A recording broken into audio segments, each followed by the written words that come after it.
Part 4, recording techniques. Simon Campbell here, of course, of the Starlite Campbell Band. And this is a little series about how we record and mix our records. Last time we were doing something about the more ethos of it and more the psychology of the recording process and everything. And this time, as I promised, we're just going to do a quick introduction to mic amps. Now, of course, you have your microphone out there, which comes down a cable. And once the cable gets to the console, and we'll discuss cabling later on, right, it then goes, it meets its little friend called a mic preamplifier. And it takes a mic level signal, i.e. the very low signal to the mic, and boosts it up to a stronger signal, a line level signal, that then goes through the console.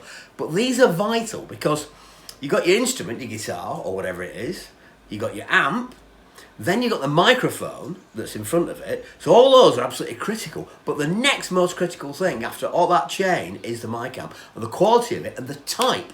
And there are a few different types of mic amp. Right, now we have basically three different ones here in the studio.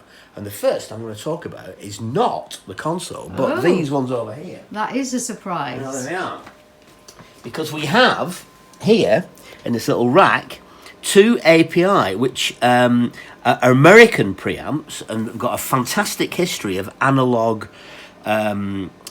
production of mixing consoles, and they're fantastic preamps. The interesting thing about these is that they have transformers in them.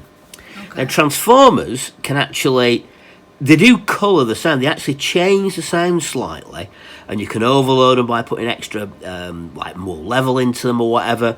And they do have a distinct characteristic. And then we've got a couple of D.A.Vs here as well.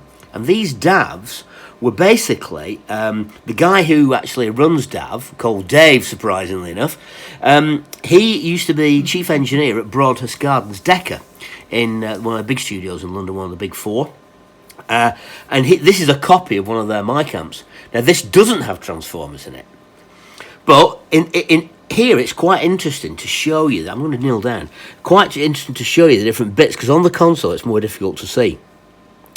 At the top, you've got a gain, which is the master level. So if I'm doing some recording guitar in there, for example, Starlight is here at the ready with this little knob, and she was ready to turn it round to the appropriate level. There's a little meter up there to get it so that you get enough level up there, but it doesn't go into distortion. Yeah. Which goes red at the top, of course, and nice green at the bottom, then yellow. I can't show it in operation. I probably will do over the next few weeks.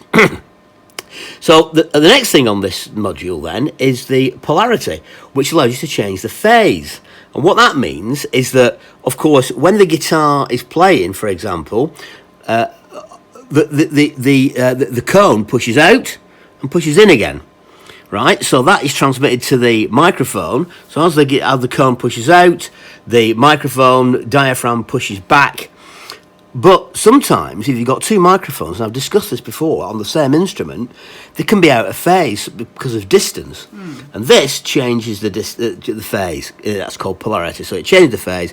So it puts 180 degrees out. So if it's a sine wave, if it points up, it points down when you push that button. 48 volts. We've also discussed this. I hope you've been listening to this the microphone lecture. If you haven't, you need to go back and watch it, because I've taken a lot of time over it.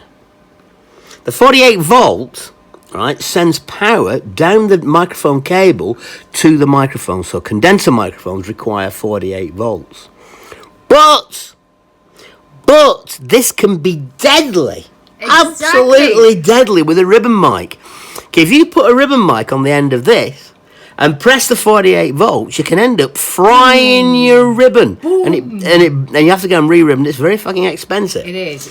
So Starlight is terrified of this red button, as am I. So when we're using ribbon mics, we normally put them in here because it's very easy to see, and the knobs are very big. And with my big fat fingers, it's difficult to press. You've got something called a pad here, which reduces the amount of level coming in. By in this case minus 20 dB. So if you've got a very hot signal on the other end, I'm not talking about Susie's bass here because she's hot, it's you can just reduce it down there, and then that's basically on and off for the mic amp. Yeah. So let's now move over to the console, and I'll show you the console one, our beautiful Cadillac console. So same sort of knobs on it. Let's just go. Let's look at this channel here. But in fact, talking knob, near the big knob. So that's the input gain, like we had before. And then we've got a little button here called insert, and that allows you to insert effects or processing stuff into the channel, and I'll talk about that in our next little presentation about mixing. Okay. Underneath is an earth lift to take the earth off it. Your minus 20 dB like on the module over there. Your phase switch there. The dreaded 48 volt one there. And this is a little switch which is special to the console, which allows you to put a tone, a test tone, down the channel strip to show, to get everything lined up for your tape or your Pro Tools or whatever. Yeah. So, that is a little bit about mic amps. What I want you to do, I want you to study this. I want you to go back and listen to the microphone one, and then ask me some questions. I like it. I like questions.